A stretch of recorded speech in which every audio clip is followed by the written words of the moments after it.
এদিকে সংসদে শুরু হয়েছে বাজেট অধিবেশন। সেই বাজেট অধিবেশন শুরুর একেবারে আগে প্রারম্ভে প্রধানমন্ত্রী নরেন্দ্র মোদী যে বক্তব্য তুলে ধরেছেন সেই বক্তব্যে উঠে এসেছে এক গুরুত্বপূর্ণ তথ্য তিনি দিচ্ছেন। তিনি বলছেন যে বছরে 8% বৃদ্ধি এটা সরকারের লক্ষ্য। অধিবেশনে যোগ দেওয়ার আগে এই কথা বলার সঙ্গে সঙ্গে তিনি বিরোধীদেরও খোঁচা দিয়েছেন। তিনি বলছেন এই সংসদ দেশ গড়ার জন্য কোনো দলের কাজের জন্য নয়। हम गत जनवरी से लेकर के हम लोगों के पास जितना सामर्थ्य था उस सामर्थ्य को लेकर के जितनी लड़ाई लड़नी थी लड़ ली। जनता को जो बात बतानी थी बता दी। किसी ने राह दिखाने का प्रयास किया, किसी ने गुमराह करने का प्रयास किया, लेकिन अब वो दौर समाप्त हुआ। देशवासियों ने अपना निर्णय दे दिया। अब चुने हुए सभी सांसदों का कर्तव्य है,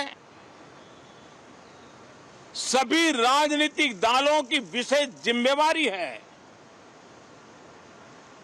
कि हमने दल के लिए जितनी लड़ाई लड़नी थी लड़ ली। अब आने वाले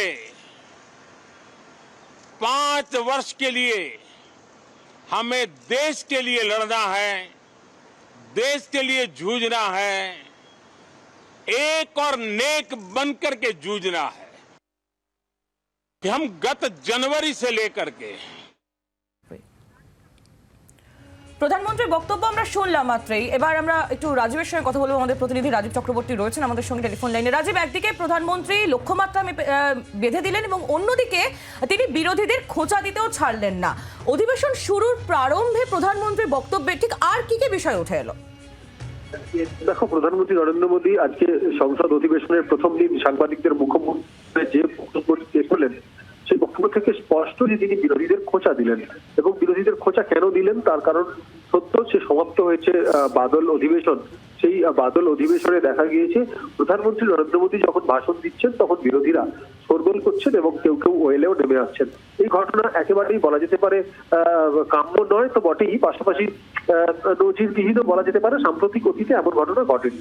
প্রধানমন্ত্রী নরেন্দ্র মোদী সেই ঘটনায় যে ব্যথিত হয়েছে সেটা তিনি জানালেন এবং তিনি বললেন যে সরকার পরপর 3 বার সরকার গঠন করে বাজেট পেশ করার যে সৌভাগ্য সেটি তিনি পেয়েছেন। 60 বছর পরে দেশে এমন সুযোগ এসেছে।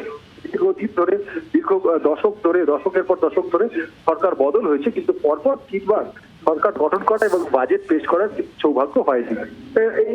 এই পরিস্থিতিতে দাঁড়িয়ে সরকারকে কাজ করতে না দেওয়া এবং সরকারকে বাধা সৃষ্টি করা, এমনকি প্রধানমন্ত্রীকে বাধা দেওয়া তার ভাষণ দিতে, এই ঘটনায় তিনি ব্যথিত। এবং তিনি বললেন যে সাংসদদের উচিত দেশকে এগিয়ে নিয়ে যাওয়ার কথা ভাবা। তার কারণ যে লড়াই গত জানুয়ারি থেকে শুরু হয়েছিল, যে লড়াই নির্বাচনের ফলের মাধ্যমে শেষ হয়েছে, এবার তার সমাপ্তি হওয়া প্রয়োজন। এবার দেশকে এগিয়ে নিয়ে যাওয়ার লড়াই লড়া উচিত এবং সেই লড়াইয়ে সব দলের পাশাপাশি থাকা উচিত এবং সরকারকে সহযোগিতা করে, সরকারের সঙ্গে গঠনমূলক সহযোগিতা করে এগিয়ে নিয়ে যাওয়া উচিত।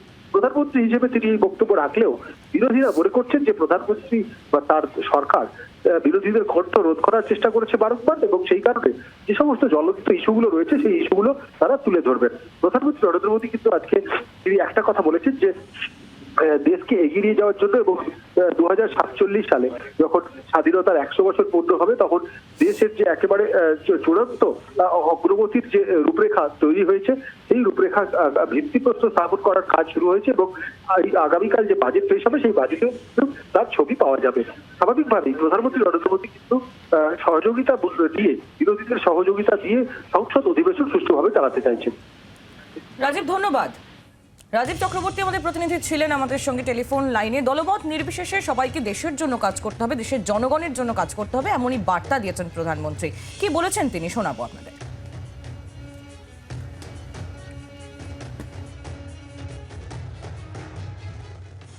मुझे आज बहुत दुख के साथ कहना है कि 2014 के बाद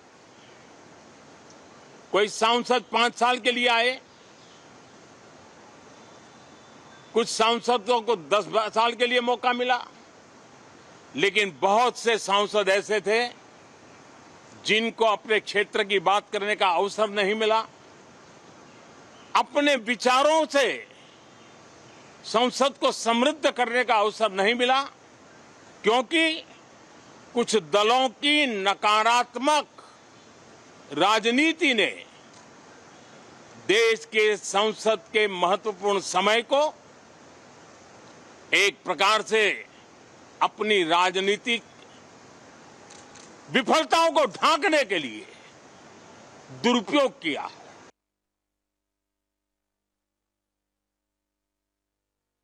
ये बजट अमृतकाल का एक महत्वपूर्ण बजट है।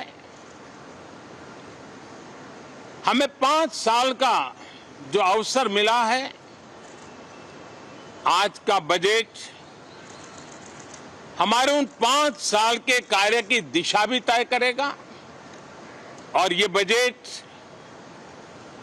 2047 जब आजादी के 100 साल होंगे, तब विकसित भारत का जो हमारा सपना है, उस सपने को पूरा करने की मजबूत नींव वाला बजट लेकर के हम कल देश के सामने आएंगे। বাংলার আওয়াজ, বাঙালির আবেগ, জি 24 ঘন্টা।